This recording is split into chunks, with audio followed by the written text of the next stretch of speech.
Como é tradición, cada terceiro domingo de setembro, a Pobra celebrou onte domingo a tradicional procesión na honra do Divino Nazareno. Os estudios todos parecen demostrar que é a procesión máis antiga que hai na Bisbarra. Entón, conservala, desde logo, é un deber que temos non só todos os pobrenses, sino tamén toda a xente que ven aquí ofrecida. Na procesión este ano participaron máis de 20.000 persoas. A maior parte delas achegáronse ata a vila pobrense atraídos pola devoción ao santo, e moitos outros pola curiosidade que esperta unha das tradicións máis singulares de Galicia, xa que os ofrecidos portan os cadaleitos ao longo de todo o seu percorrido.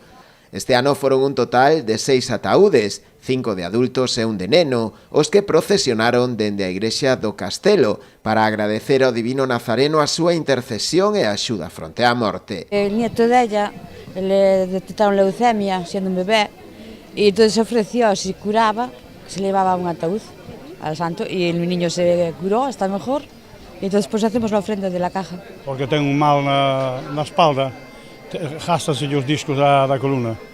Entonces, claro, ofrecémoslo a nosa, non sei a segunda vez que ven. Xa viñamos hai 2 anos, ahora este ano outra vez.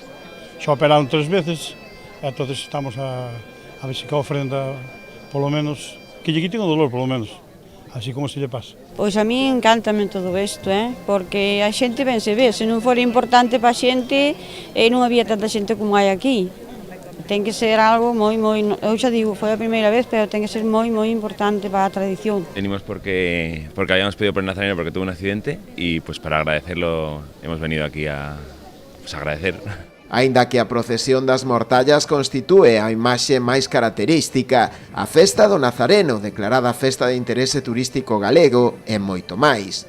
Concertos, actividades deportivas, hinchables para nenos e todo tipo de espectáculos que terán o broche final esta noite coa gran tirada de fogos de artificio no Paseo do Areal.